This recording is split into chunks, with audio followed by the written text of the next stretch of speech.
Michael Soper, lefty bat for Westmont. Face off against Edmonton for the second time as he lined out to Maz back in the first. Soper, the senior from Jefferson, Oregon, a Lynn Benton Community College transfer. Seen plenty of those this year, actually, Zuby. Lynn Benton Community College. Don't know why, but produces a lot of Pac West players. So you got to think that home run is. Soper continues to show his affinity for Jared Mazzaferro by going to him. That's the second time that Maz has been part of his putout. It has really been something. And Mr. Mazzaferro told us before the game that Maz told him that he forgot how far the throw was over from short to first, and so he almost came up short on one of his throws as he started to get starts. Obviously, he's been our second baseman for the last 2 years, so small adjustment, get a little more oomph on his throws, but he's good to go now. Patterson had the RBI single to open the scoring for Westmont. Thankful that there wasn't a first pitch home run that we saw yesterday from Weisermans, who led off in game 2. 3-1 count now as Edmonton missed just high there on Patterson. Patterson from Round Rock, Texas, standing 6'1", 200. Patterson on the move. Chopper there, chance at 2. Famularo could not stick the toe down, so it's going to be Patterson being safe. They still get the out at first. Man, the game of inches there, Zuby. Yeah, that high chopper like that, and especially the middle, and Kip Famularo, you saw him try to extend the toe, realized he was about 6 inches away from the bag, didn't try to scoot, and just said, I'll try to salvage this play and get the out at first. Yeah, Patterson did pick a good time to go. You're talking about Spencer Edmondson. In 5 of his 11 starts, he's been struggling. He's required 100-plus pitches, but in most of those, he hasn't been able to go past the 6th inning. Fouled off the brick board. Edmondson, front door pitch. Got him to go down looking, but he'll have to go back and probably have some words with the air, and hopefully the umpires don't hear him. Through 2.5, Lions down by 3. Mazzaferro will lead off this bottom of the third against Rico. First pitch swinging, fouled off his foot, and this is not what you like to see from Maz as his protective gear came undone. I have to re-strap up. You know, that ankle protection actually straps onto his toe as well, as we've seen him have plenty of those where it's either fouled off his ankle, foot, toe, knee. I mean, head, shoulders, knees, and toes at this point for Jared Mazzaferro. No, he's taking a hit everywhere. He's got it in the wrist. He's taken one in the back. He's fouled one off his ankle. He popped a hammy against Point Loma. He's been dealing with a lot of injuries, but he still stays out there showing the toughness, wanting to be out there. Mozzie, you know, one of the fan favorites, such a nice guy, great personality. Just a shame what his bat has done for him this season. It's really betrayed him. He's stuck under 200. Out of play, Maz stays alive. Yeah, even though the offense has gone away from Mazzaferro, it's that defense and well, he's going to have to go back to the dugout now as we've got a few sprinkles picking up here as fans begin to open up umbrellas. It's starting to pick up in a bit of intensity. God said, you know what, we're going to go ahead and hide your tears amongst the rain. I think the timing isn't better for Davis to come up. Ain't no love in Oklahoma. With the twist, with the movie, based on the movie Twisters. I like what you did there. Grounded out, back to the pitcher in the first inning. This is a little jammer, but it's going to hold up courtesy of the win for the second out. Well, I'm sure he's not going to pay homage to Nick Madole, his brother who's currently playing over at Biola University. As that was a fun series. This ball's going to be fouled over to the Westmont dugout as the sprinkles have turned into a little bit more heavy raindrops. No Madole, one of the biggest competitors for Vanguard. This ball's going to be fouled off to Coach Fuchs as there's going to be a foot race down the track. We'll see who gets to it. There's 2 pitchers for Westmont. Gray or red, gray or red. Who's going to get it? Gray. Heck of a foot race there. Good chase. We got to have that. You ever see on TV the presidential race with the Nationals? I actually got to see that in person. It was really fun. Moose takes downstairs. Courageous take it that 3-2 down. As this rain is now picking up even more heavy as we're going to have to start protecting our equipment now. A lot of former Lions returning for Senior Day today. We saw Justin Graves, a longtime Vanguard pitcher. He has a couple of pitching records himself. It took him a while to get that one. He was stuck, but he's back to watch as Madole just dropped his sliding mitt. Rico's working fast here. Madole didn't have time to put it on, and now he's got time. His slide cart takes for a ball, 1-0.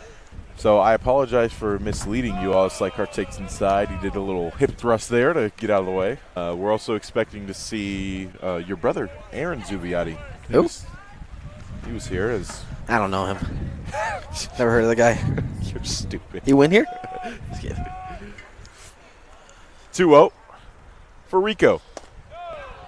Got the knees, 2-1. Vanguard line as Slikart will poke this one into foul territory. It's hanging up. They've got room. Catch is not made. Barely glanced off the net. Meadows on the move. Oh, man, watch your head, Slikart. As he's a little upset, understandably so. Not intentional, though.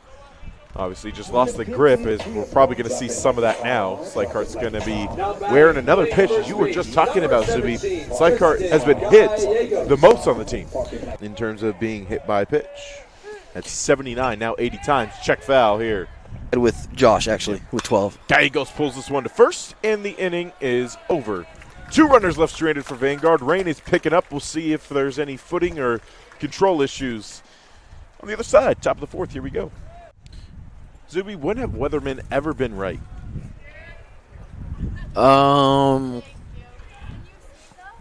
That's a good question. I don't know whenever.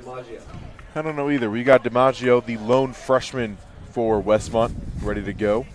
Jesse DiMaggio, 353 hitter, leads the team in an OPS of 1.025. I mean, I'm seeing blue skies over to the right side. Yeah, the problem with that is the left center, if you can see it on the camera, left center, those clouds are dark, and they're supposed to be heading our way from offshore. DiMaggio pops this one up to Shigenaka. Hopefully he keeps his footing, and he's got it. For the first out. Checks that one foul. As Bollinger, by the way, on the rosters and the stats, he's listed as number 9, but he's rocking number 10 for today. Of course he is. Well, at least he's not Ottawa. No one's Ottawa. A couple of seasons ago, or actually this was last season. Gosh, it feels like forever ago, but as Bollinger is now behind 0-2. We were broadcasting the GSEC tournament over at OC Great Park in Irvine, and Ottawa's roster was just a jumble. Nobody's name matched their numbers, and it was very frustrating for us trying to cover that one. So we always appreciate teams for staying true to the roster, as Jackson Davis doesn't have to meander very far for the second out. Hofstadler, one of 13 players from the national championship team a couple seasons ago. Levi Hall's giving chase back towards the track. He's on there, and he makes a falling grab, something that we're used to from Levi Hall, as just couldn't get a proper read on it, but it's an out nonetheless. 3 up, 3 down for Spencer Edmondson. Once again, go to the bottom of the 4th. Still down by 3. Well, folks, they just called it. Rain just picked up out of nowhere, so they're going to set everyone back. We're going to enter a rain delay right now. I guess we're in charge of sticking it out, but 3-0 ball game in the bottom of the 4th as the Pablo Smelt comes sprinting out with the tarp.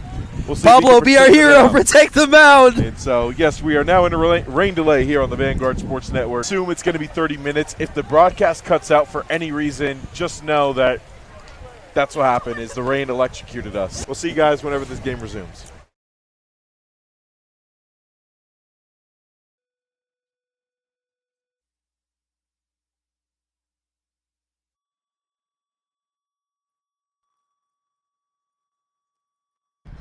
Well, it's senior day.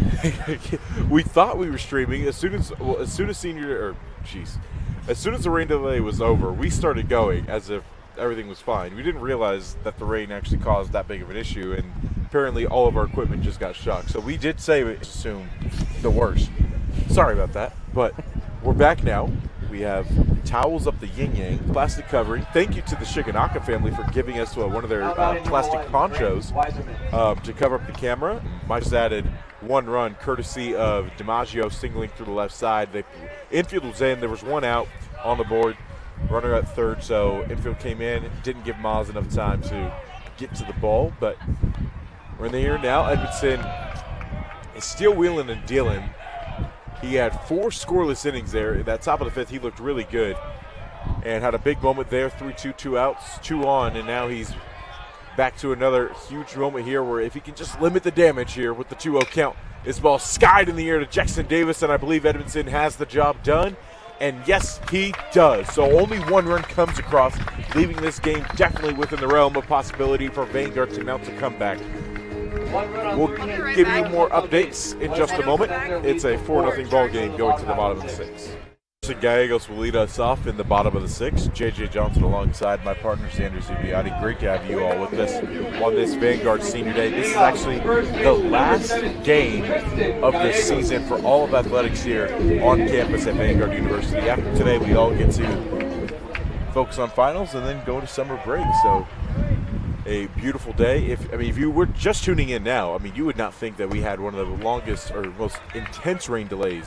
Gallegos turns on this one at first base, handled well. Great job there by Bryce McFeely to record the first out of the bottom of the 6th. Rico so far, 5 1/3, 5 hits, 2 Ks, and 1 walk on just 77 pitches now. That ball was being carried by the wind just a little bit, but good job by Moore at short to get a read on it for the second out. Skips in off of Hofstadler.